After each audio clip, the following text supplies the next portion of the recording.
Hi friends, welcome back to my channel.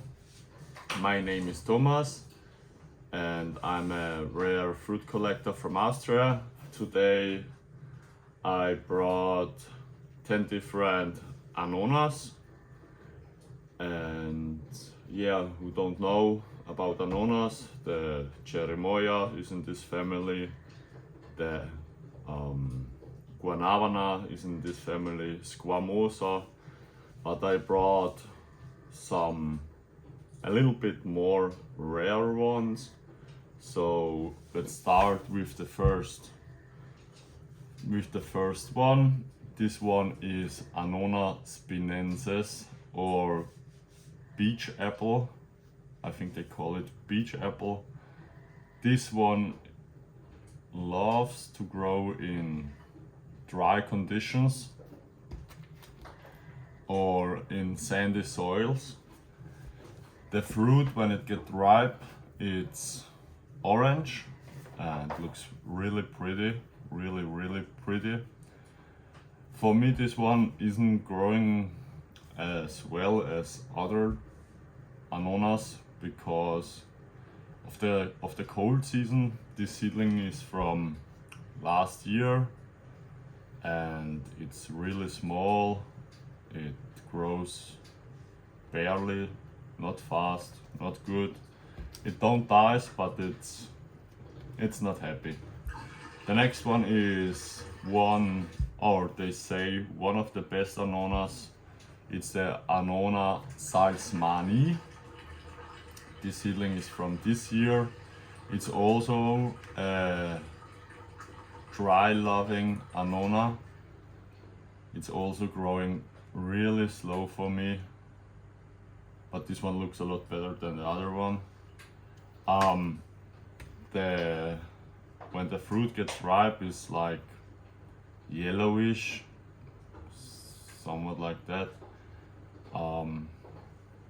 Yeah.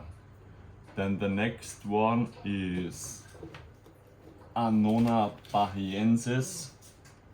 This seedling is 2.5 years old. It's also a dry loving Annona. As you can see, for 2.5 years, it's not really big. Here is the stem from last year. It died back. These two branches are from this year, so this year it grows a little bit better. Yeah, Annona bahiensis, as I said, it's also a dry loving Annona.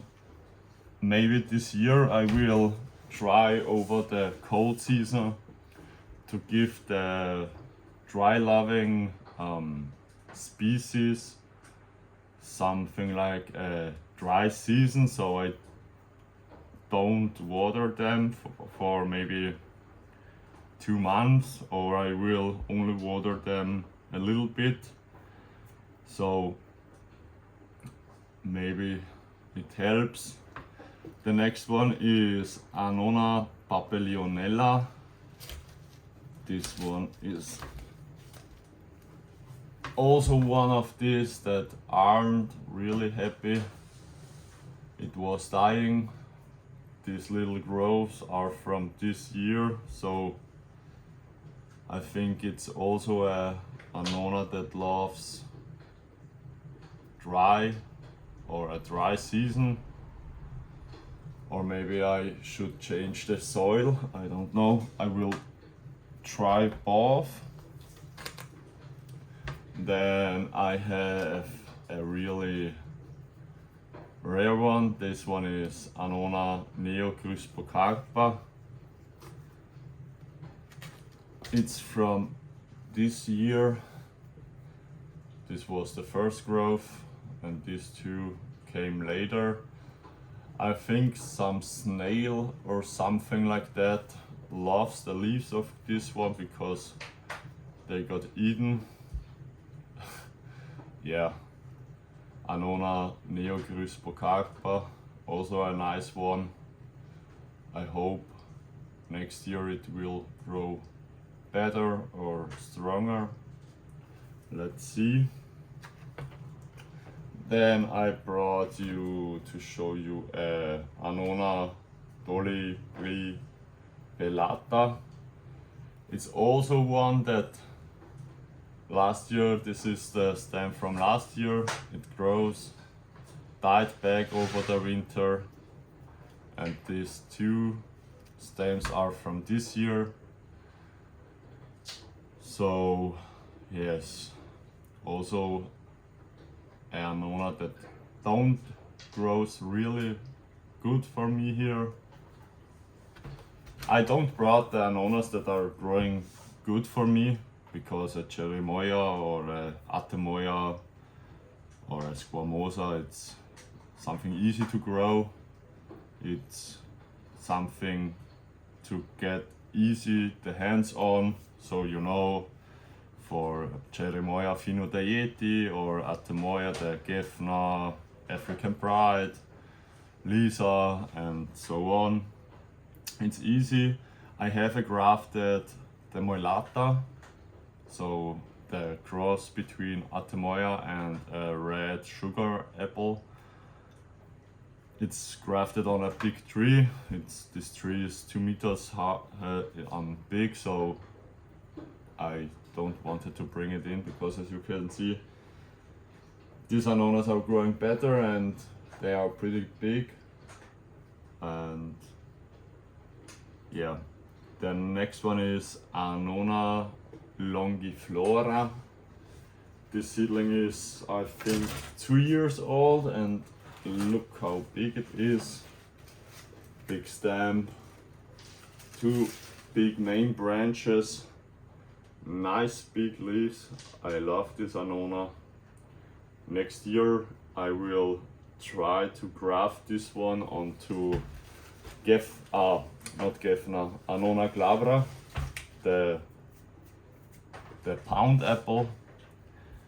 I heard the Annona glabra is the best rootstock for rare Annonas. So I will cut one of these 2 branches off and try my luck, but I'm pretty sure I will have success, because Annonas are not really easy to graft, but they are easy to graft.